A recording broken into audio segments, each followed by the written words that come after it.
Katie, cycle 1 postpartum. This is week 2, day 2, so we're looking at upper body. We're gonna start that breath embrace with that TA activation. We're gonna do it once again in a bird dog. This time, instead of letting our belly relax in the bird dog, we're gonna let it relax on the inhale, but on the exhale, pulling hips together and up, contracting those transversus abdominis. So 1 to 2 minutes there. Warm up is the same as last week, 1 to 2 rounds, whatever you're feeling. And then we have our supersets. You did a great job. I changed some weights accordingly, or some reps accordingly. Oh, I think mostly weights on this one. If the higher end range of weights is too much, you feel pressure, you're not getting the right connection, drop it down, back down, because we build from the bottom up. We make sure we're perfect before we move on.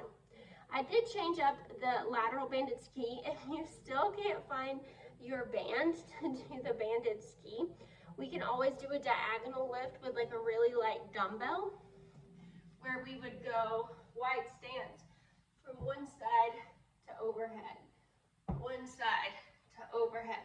I mean, we're talking real light dumbbell. That might be a good option to get a little bit of coming back to some higher intensity cardio without the band. And then the banded row back, I did change that to an assisted power squat. So if you still can't find your band there to do the banded row back, you can get yourself that rope you were using, or if you have rings of some sort, and you're just going to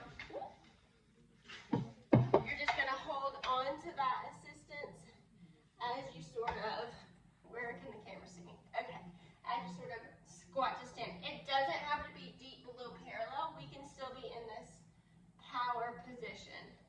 And you can give that little bit of a row with your hands. If you had the rope, helping yourself extend up by pulling with your lats and a slight elbow bend. So those are some options if those bands are still missing. And then we have 2 sets of 30 seconds per side bird dog holds. So you're gonna find your breath, and then you're going to lift opposite foot and hand off the ground. We're just hovering, balancing, and focusing on breathing, keeping hips stacked, shoulders stacked. If we need to tap and recover before the 30 seconds is up, that's fine.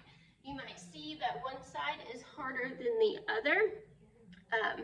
Make a note of that and let me know. Or if you have any downward pressure, or you feel like your core just cannot be controlled even with that hover. We can always like leave a finger on the ground too, just that tiniest bit of support might help. Have fun.